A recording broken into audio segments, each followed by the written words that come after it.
성령 침례에 관한 얘기를 하고 있어요. 사도행전 2장에 예수님의 이름으로 오신 성령님과 그리고 제자들이 한 팀을 이뤄서 침례 요한이 말했던 예수님이 앞으로 이런 일을 하실 거야 라고 하는 일 중에서 추수를 하시는 첫 번 장면입니다. 그러니까 첫 번 추수가 여기서 이루어지는데요. 거기서 이렇게 말하고 있습니다. 베드로가 말한 예수님의 정체에 대해서 죽으시고 다시 사신 얘기라든가 성경의 배경을 쭉 듣고 나서 많은 사람들이 대략 성경에 의하면 3,000명 정도가 마음의 찔림을 얻은 거예요. 은혜를 받았다, 우리 이렇게 말하죠. 그러고 나서 이 사람들이 뭘 어떻게 하면 좋을까? 그래서 여기 제가 정리를 했는데, 사도들이 전한 복음을 일단 듣습니다. 듣고 마음에 찔려요. 그리고 어떻게 하면 좋을까라고 해법을 찾습니다. 우리도 요거 똑같이 가게 돼 있어요. 이 사실 자동이거든요. 은혜를 받으면 마음에 찔리기 당연하고, 그리고 어떻게 해야 답이 있을까라고 해법을 찾는 게 맞아요. 그리고 나니까 베드로가 뭐라고 말하냐면 회개라는 얘기를 해요. 근데 이 회개를 베드로가 말하기 전에 물침례를 주었던 침례 요한도 회개를 얘기했어요. 회개를 얘기했는데, 이 침례 요한이 말한 회개는 사실상 내가 죄인이라고 하는 것을 알아가는 것에 관한 회개죠. 그리고 알았으면 뭐해? 바뀌어야 되는 회개는 사실상 미제로 남겨둔 채로 예수님에게 바톤이 넘어간 거예요. 그래서 예수님이 오셔서 이런 걸 할 생각은 안 하고 십자가만 쭉 지고 죽으셨다고. 그리고 나서 아까 오전에 제가 말씀드린 대로 다 제가 성경 말씀을 대드렸죠. 예수님이 이런 일은 결국은 예수님이 하는 게 아니라 예수님의 이름으로 보내신 성령님과 제자들이 하게 될 거다라고 미리 얘기해 놓은 그대로 여기에서 펼쳐졌어요. 그런데 베드로 입에서 또 무슨 얘기가 나오냐면 재차 회개 얘기가 또 나옵니다. 이 얘기는 침례 요한의 회개는 시작에 불과했고, 이제는 예수님이 말씀하시는 회개가 이제는 본격적으로 진행된다는 것을 말하는 거예요. 말로만 하는 회개에서 행동으로 바뀌는 회개가 여기서부터 시작되는데, 그러려면 니네 회개하여 각각 그리스도의 이름으로 침례를 받고 성령을 선물로 받을 것이다 라고 얘기를 했어요. 그러니까 성령 침례를 말합니다. 이게 성령께서 말씀 듣고 회개해서 내가 이걸 어떻게 해야 해법이냐 라고 찾는 사람에게, 그러니까 찾으라고 그랬고 구하라고 그랬죠. 그 사람에게 성령께서 여기 내주하시는 것이다 라고 말씀드렸죠. 그러니까 성령님이 오셔서 내주를 하는 거예요. 진리의 영이, 어떤 영이, 히브리서에 나오는 대로 내 심령과 관절과 골수를 다 스캔해서 감찰하시고 쪼개시고 하시는 그 말씀이신 그분이, 그 진리의 영이신 그분이 내 속에 들어와서 내주를 하는 거예요. 내주한다는 게 그런 얘기 하잖아요. 저 사람은 요즘 뭐 취미 활동, 뭐 골프에 빠져 있어. 그러면은 직장에 가서든 집에 와서든 뭐 버스를 타든 자기 개인 운전을 하든 온통 내가 어떻게 해야 티샷을 이런 생각만 하고 다니는 거예요. 내가 어떻게 해서 어떤 용구를 살 것인가, 어디가 좋은가, 이 생각만 하고 다니듯이, 그래서 속에 뭐가 들었다면 골프만 들었구나 이렇게 생각하잖아요. 그것처럼 성령님께서 내주하시면 성령님은 예수님에 관해서만 계속해서 알려줍니다. 그리고 기억나게 하고 좀 더 새로운 것으로 영역을 확장해 주시는 거예요. 그 내주하시면 그런 일이 있는데, 그런 걸 이렇게 잘 표현해 놨어요. 갈라디아서 5장 22절에서 25절까지는 성령님의 7가지 열매입니다. 7가지, 9가지요. 사랑과 희락과, 읽어봅시다. 시작. 사랑과 희락과 화평과 오래 참음과 자비와 양성과 충성과 온유와 절제다 라고 하는, 이게 성령께서 그 사람 속에 내주를 하면 그냥 이게 나오게끔 돼 있다는 거예요. 골프라고 하는 두자가 들어가 있으면 골프에 관한 것만, 골프의 시작에서 끝까지만 나와요. 뭐 하다못해 박세리 또 나왔고 미셸 위도 나올 테고 다 나올 거예요. 뭐 뭐 LPGA, 뭐 PGA, 뭐 다 뭐 약자도 막 외우고 뭐 이런 게 다 나오듯이 성령께서 내 속에 들어와 계시면은 요게 어떤 식으로든 나오게 돼 있다는 거예요. 이게 다 나올 수도 있고 어떤 건 좀 빈약하고 어떤 건 좀 강하게 나올 수도 있는 거예요. 근데 이 갈라디아서 5장을 읽어보면 이 전에 22절 전에는 성령의 열매가 나오기 전에 육신의 현저한 육신의 열매가 나옵니다. 거기를 찾아서 읽어보시면 아, 내 속에 이런 게 있구나. 그러면 성령께서 계시지 않는 거예요.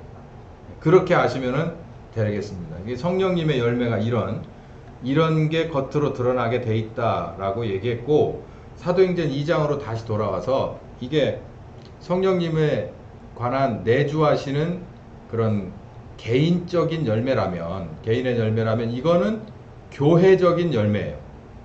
그래서 개인의 열매, 그 다음에 교회의 열매. 성령께서 임하여 계신 사람들이 사도행전 2장 1절에 보면 성령께서 각인에게 임하여 계시더라. 이 사람들이 모인 교회는 어떻게 되느냐, 이런 일입니다. 41절에서부터 47절까지. 그래서 쭉 한번 보시죠. 성도의 가르침마다 서로 교제하고 기도하길 전혀 힘쓰고 두려워하는데 기사와 표적이 일어나고 뭐 통용하고 나눠 쓰고 모이기를 힘쓰고 떡을 떼며 순전한 마음으로 먹고 찬미하고 칭송받고 날마다 더하게 합니다. 여기서 웬만한 거를 따라 하긴 힘듭니다. 흉내를 내기도 어렵고요. 그래서 대부분 요거 하다가 중간에 흐지부지 되죠. 성전에 모이기를 힘쓰자. 요것도 어려울 겁니다. 예. 뭐 안 하면 목사가 아무리 강권을 하고 사은품을 걸고 뭐 저기 누구야 교회 신자 출신 그 간증하러 다니는 사람들 중에서 뭐 유명하신 분들 데려다가 뭐 한 석 달에 한 번씩 집회하고 이래도 성전에 모이는 것을 자발적으로 힘쓰기 어려워요. 근데 여러분 중에서 이런 경험이 혹시 있으셨나 모르는데 부흥 집회를 했는데 은혜를 받았어요. 그리고 부흥 강사님이 떠났어요. 그러면 최소한 3주에서 한 달은 새벽 예배 붐빕니다. 그런 경험이 혹시 그런 어린 시절이 있으셨나 모르겠는데 부흥 강사가 와가지고서 정말 확 휩쓸고 지나갔어요. 그러면 최소한 2주에서 4주 정도는 새벽 예배 때 이렇게 헐렁하지 않아요. 이렇게 찹니다. 그때는 초등학생들도 예배 오는 애들도 있어요. 저도 한두 번 가봤어요. 저 같은 사람도. 그게 바로 이런 거예요. 성령께서 어떤 모양으로든 그 교회 안에서 그 사람들에게 이렇게 내주하셨던 그런 흔적은 바로 요런 데서도 이게 아주 초보적인 거거든요.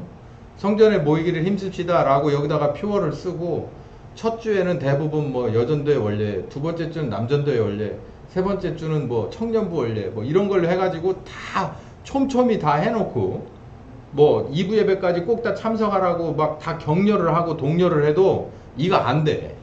안 되는데 성령께서 오셔가지고 예배 시간이라든가 특별한 어느 시간에 이들에게 은혜를 끼친 경험이 있다면 목사가 굳이 매일같이 모이자고 얘기를 안 해도 나와요. 근데 그게 어느 정도 가서 이렇게 힘이 떨어지는 이유는 성령께서 계속해서 그 일을 하셔야 되는데 또 중간에 내가 거기에 대해서 좀 비협조적이거나 성령께서 또 이렇게 뭔가 다른 방향으로 넘어가실 때 그렇게 되면은 스르르 흩어진다고.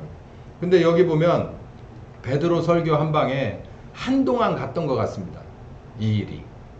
그래서 이런 일들이 벌어지는 거예요. 이게 개인적인 그런 열매고 이건 교회적인 열매다라는 겁니다. 뭐 제가 여기서 뭐 모든 물건을 서로 통용하고 이런 어려운 얘기를 굳이 나열해서 우리에게 그냥 시험에 들게 할 필요는 없을 것 같고 성령께서 오시면 이런 일도 돼요. 이거를 정치적으로 해결하면은 사회주의 공산주의가 되지만 이건 사회주의 공산주의가 아니라 이건 하나님주의예요. 천국주의잖아요. 이건 다른 세상 얘기예요. 여기에서 펼칠 수 있어요. 근데 뭐만 하면 되냐면 성령께서 오셔서 이 사람들에게 주셨던 귀한 은혜를 지금 우리에게 주시면 이 일 됩니다. 되는데 그렇지 않고서 이거를 이렇게 만들어내려고 하면 그건 사회주의 공산주의로 이미 끝나버린 정치 체제예요. 우리 모두 다 알고 있죠. 요런 거 쳐다보고서 세상을 개혁하려고 했다가 잘못된 결과를 우리는 이미 보고 있습니다. 이게 성령 침례를 했고, 이제 불침례에 관한 얘기를 아주 짧게 그러나 아주 임팩트 있게, 성령과 불로 침례를 준다 그랬어요. 여러분 도대체 불침례가 뭡니까? 불침례가 뭐예요? 불침례 하면은 불로 생각나지 않아요? 불로 충만하게 하소서. 근데 그 곡을 막 그냥 이게 힘들게 다 부서지게 하고 막 이게 낙타 손바닥이 되게 이렇게 찬송을 불러도 불침례 이해가 안 되네. 여러분 불침례가 이해가 됩니까? 불침례가 뭘까요? 성령 침례는 지금까지 제가 말씀드렸고, 성령 침례하면 우리는 대부분 그냥 방언이나 이런 그 은사 이런 걸 생각을 하는데 전혀 그렇지 않죠. 불침례는 뭘까요? 이거 더 오리무중입니다. 사도행전 2장 1절부터 4절까지 보면 이게 성령께서 임하시는 장면입니다. 120명의 성도들이 자기의 모든 목숨을 걸었어요. 그랬을 때 결과적으로 열흘 정도 기도하고 나서 어떤 일이 벌어졌냐면, 한 곳에 다 모여서 여전히 기도하고 있는데 호련히 하늘로부터 급하고 바람 소리 같은, 그래서 막 불고 막 그래. 그것도 아닌 것 같아. 바람 소리 같은 거 이런 거 있었대요. 집안에 바람 소리 같이 이렇게 가득. 바람이 불었다고 안 왔습니다. 바람 같은 소리가 있었다고 그랬지, 바람이 막 불었다고는 안 했어요. 보세요. 더 이해하기 어려운 건 불의 혀같이 갈라지는 것이 저희에게 보였다. 여기 보면 뭐가 그렇게 됐습니까? 이해하기 어려워요, 상식적으로. 그래서 여기 이거 사파를 그린 거 이미지 검색을 한번 해보세요. 요즘은 구글에 다 나오니까. 주일학교 이걸 어떻게 설명을 할지 모르겠는데 보면은 천차만별이고 오두값이 다 나와요. 이게 저도 이 설교 제가 이거 본문으로 잡아본 적이 없잖아요. 지금까지. 저도 잘 모르겠는 거예요. 이게 급하고 강한 소리 같은 게 가득했고요. 불의 혀가 이렇게 갈라지는 게 보였어요. 이게 도대체 뭘까? 그리고 났더니 각 사람 위에 성령께서 임하였다. 각 사람에게 임하였다. 모두에게. 그러니까 성령께서 오시는 장면이에요. 그리고 나서 이제 이 랭귀지 방언, 그 외국어 방언으로 이제 말하기 시작을 합니다. 여기서부터는 외국어 방언에 초점을 맞추시지 마시고, 이 자체가 뭐의 시작이냐면 우리로 말하면은 명절날 이렇게 예루살렘에 모였던, 순례하러 왔던 흩어진 유대인들, 이민자들에 대해서, 그러니까 2세도 있고 3세도 있는 그 사람들에게 각자 자기가 살고 있는 지역의 모국어로 예수님에 관한 복음의 소리가 막 이 사람들을 통해서 여러 가지 방언으로 나오는데, 사도행전 2장 1절에 보면 1절 미만에 보면은 어디 방언으로 얘기했어요. 그러니까 방언으로 나온 것도 굉장히 신기하고 이게 참 주목할 만한 일이지만, 방언으로 나와서 무엇을 도모했느냐라고 하는 그 목적을 볼 때 그건 예수가 그리스도다, 예수는 부활하셨다, 그걸 얘기하려고 많은 사람들이 들을 수 있게 방언이 나왔다는 거예요. 랭귀지 방언이 나왔다는 겁니다. 그러니까 우리는 어디에다 초점을 맞춰야 하냐면, 랭귀지 방언이라는 신기한 현상에 있는 게 아니고 그 현상이 왜 거기서 그 사람들에게 나왔는가를 볼 줄 알아야 주어 동사 목적어가 잡히는 거잖아요. 그래서 이 상황에서도 지금 4절부터는 그 사역의 시작으로 넘어가는 거고, 이 3절까지가 뭐냐면 성령께서 그 120명의 성도들에게 오시는 장면인 거예요. 그러면 이 안에서 불의 혀같이 갈라지고 소리나는 이건 뭐냐라는 거죠. 열왕기상 18장 30절에서 39절은 갈멜산에서 엘리야와 850명의 거짓 선지자들하고 싸우는 장면입니다. 영적 대결을 하는 장면이에요. 그래서 엘리야가 그랬어요. 야, 다 모여봐. 그래가지고 니네 신을 위해서 다 모여서 850대 1로 싸우자. 그래서 니네 하늘에서 불이 내려서 응답을 하는 그런 신이 진짜 참 하나님이니까 만약에 니들이 그러면 내가 니들한테 졌고 니들이 원하는 대로 다 해줄게. 니들도 내가 원하는 대로 해야 돼. 이렇게 해놓고 영적 대결이 붙었어요. 그래서 니네가 먼저 해라. 그래서 아침부터 오후에 해가 뉘엿뉘엿 할 때까지 아무리 해도 여긴 불의 응답이 안 와요. 그래서 엘리야가 다 했냐? 그러고서 그럼 내가 한번 해볼게. 그러고 해지기 전에 엘리야가 뭘 어떻게 했다는 장면이 여기 나옵니다. 제일 첫 번째, 무너진 여호와의 단을 수축을 했어요. 그래서 수축을 하는 것도 12지파에 한 돌멩이씩 해서 12개를 가지고 단을 다시 이렇게 재편성해서 갈멜살 꼭대기에 이렇게 만듭니다. 여러분, 이 본문을 다 아시죠? 엘리야가 무엇을 목적으로 그랬어요? 이걸 제가 뭐 다 읽을 필요는 없고 엘리야가 지금 무엇을 위해서 단을 수축하기 시작합니까? 하나님의 불을 끌어내리기 위해서. 불이라고 하는 건 응답이에요. 응답. 그래, 응답, 불로 응답하는 하나님이 진짜 하나님인데 니네가 먼저 해봐. 나도 해볼게. 그래서 먼저 해봐. 그리고 나중에 해본 거예요. 불은 응답을 말하는 거예요. 하나님의 응답. 하나님이 우리들에게 보여주는 하나님 스타일의 응답입니다. 그게 불이에요. 여기 보면 그 장면이 나온단 말이에요. 일단 단이 무너지니까 하나님의 응답이 내려올 수가 없어요. 우리 그런 설교 많이 들었잖아요. 하나님 오늘 이 밤에 하나님의 응답을 받고 싶어. 무너진 단을 쌓아야 될 거 아니야. 뭐가 무너졌는지 그것보다 찾아봐. 잘 될 것 같아요? 이 길로 나갈까? 안 이래요. 안 나가요. 그래서 단을 쌓았어요. 뭘 끌어내리기 위해서? 불을 끌어내리기 위해서. 하나님의 응답을 끌어내리기 위해서. 단이 무너져 있으면 그러니까 그릇이 깨진 거예요. 그릇이 깨지면 안 되니까 그릇을 다시 재정비를 한 겁니다. 그리고 나서 뭐 12돌을 가지고 이렇게 재정비를 한 건 이스라엘 전체를 의미하고 이런 건 뭐 여러분이 각자 해석하시면 그대로 맞을 것 같고 그 위에 나무를 쌓았어요. 제단 위에 나무를 쌓아요. 나무를 쌓아요. 왜냐하면 불이 내리면 그 타야 되니까. 근데 나무 위에다 뭘 올려놓냐면 재물을 올려놓습니다. 하나님이 뭘 보고 응답하시는 거예요? 재물을 보고 응답하신다는 얘기죠. 재물을 보고 응답하는 거예요. 그럼 재물이 없으면 응답 안 할까? 이렇게 생각할 필요는 없고 긍정적으로 보세요. 그 재물이 예전에는 짐승 재물이었는데 지금은 우리가 재물이 되는 거예요. 누가 모범을 보여줬어요? 예수님이 모범을 보여줬잖아요. 그래서 우리도 그 제단 위에 올라가는 재물이 되는 거예요. 지금 신약적으로 본다면. 그래서 나무를 이렇게 쌓아놓고 그 위에 이제 아들 이삭을 올려놓듯이 우리가 이제 올라가는 겁니다. 예수님이 올라가듯이 우리 올라가요. 그러니까 엘리야가 사실은 올라간 거나 마찬가지예요. 목숨을 걸어버린 거니까. 그리고 나서 신기한 건 그 다음에 도랑을 옆에다 이렇게 파요. 그러니까 이제 텐트 치고 도랑 파듯이 도랑을 이렇게 파고 그리고 거기다가 물을 여러 동이 가져다가 이 재물에도 붓고 밑에 흘려서 나무에도 그리고 돌에도 흘리고 도랑에 이렇게 막 찹니다. 그래서 물을 계속 퍼버라 그랬어요. 어디까지? 이 도랑에 물이 가득 흘러 내려서 고일 때까지. 그러면 위에 나무하고 재물은 다 젖었네. 흠뻑 젖었잖아요. 그 밑에까지 흘러서 도랑에 이렇게 꽉 찰 정도면 그렇게 다 하라는 거예요. 그래서 물이 단을 두루 흐르고 도랑에도 가득하게 흠뻑 적셨어요. 여러분, 불하고 물은 상극입니다.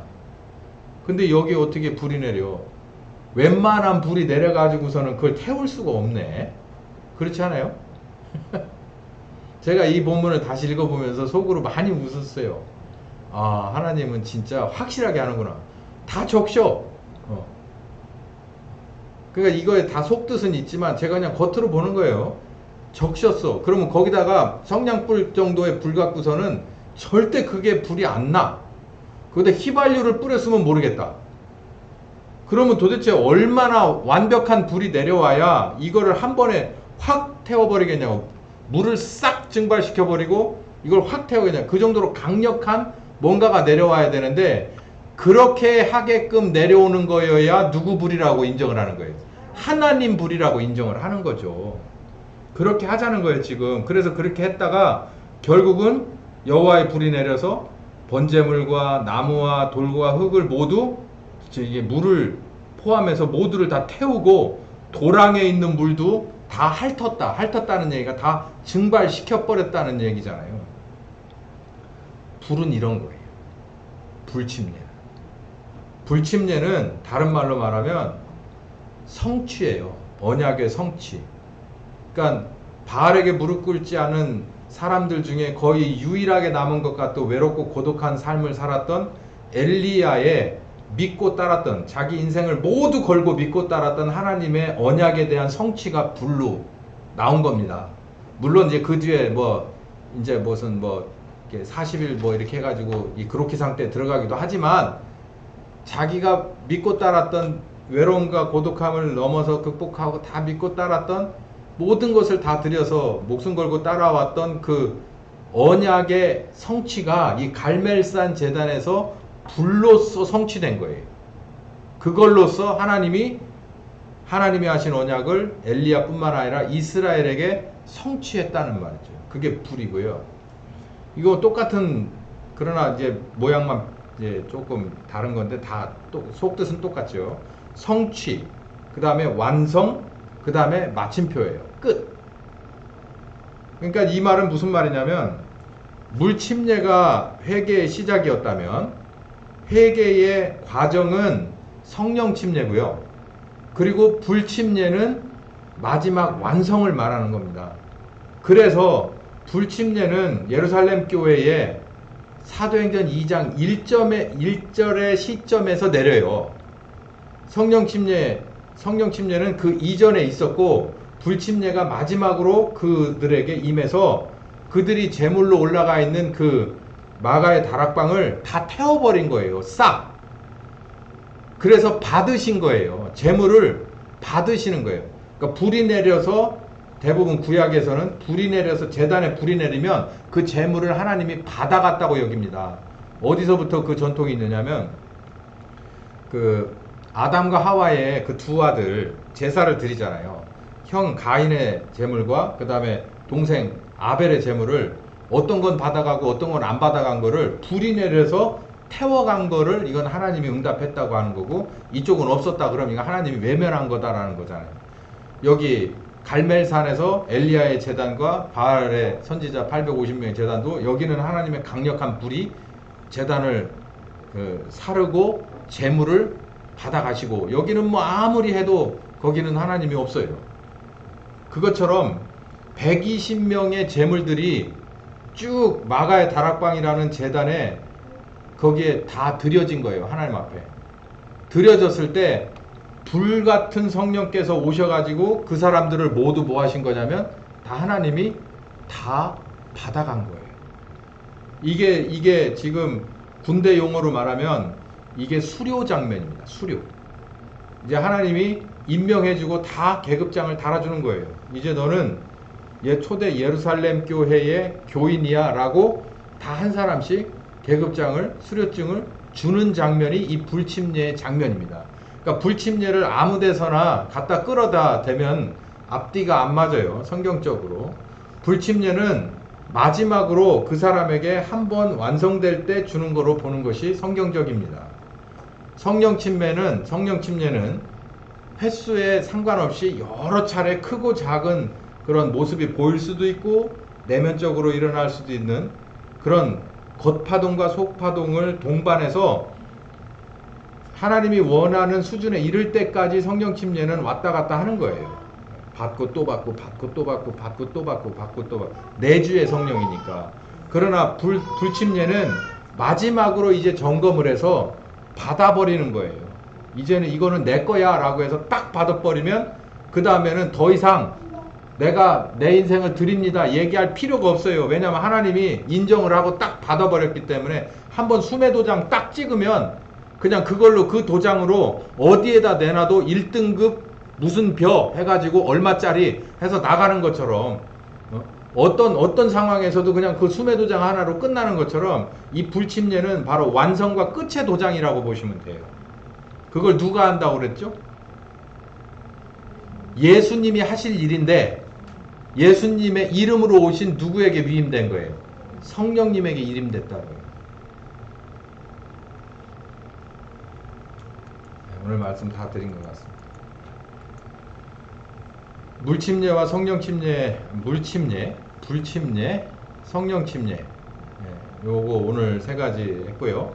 이 모든 건 사실은 누가 하셔야 될 일이라는 거예요. 아버지가 누구 보고 하라고 그랬다고요? 예수님 보고 하라고 그랬다고. 근데 예수님은 어디까지? 몸을 입은 채로는 십자가 지시는 데까지만 하고 나머지는 아버지에게 요청을 해서 누구에게로? 성령님에게로 이름을 해서, 그러나 성령님이 누구의 이름으로 하는 거예요? 예수님의 이름으로 하는 겁니다. 그래서 우리가 기도도 예수님의 이름으로, 그 다음에 또 예수님의 이름으로, 또 예수님의 이름으로, 그러니까 모든 게 다 예수님의 이름으로 하는 거예요. 우리가 성령님과 한 팀이 된 추수하는 그런 팀이라면, 성령님이 내 스승님인 보혜사 성령님이라면 우리는 뭐든지 다 예수 이름으로 되는 겁니다. 기도합시다. 귀하신 주님 감사합니다. 성령 하나님이 오셔서 정말 하시고 싶은 일을 다 스스로 계획해서 하시는 줄 알았는데 아버지 하나님의 그리고 아들 하나님의 이름으로 다 그 안에서 정말 철두철미하게 하나도 곁길로 가지 않으시고 한 말씀도 자신의 생각과 뜻을 집어넣은 것이 아니라 다 아버지 계획대로 아들의 이름으로 하신다는 것을 알 때 정말 놀랄 수밖에 없습니다.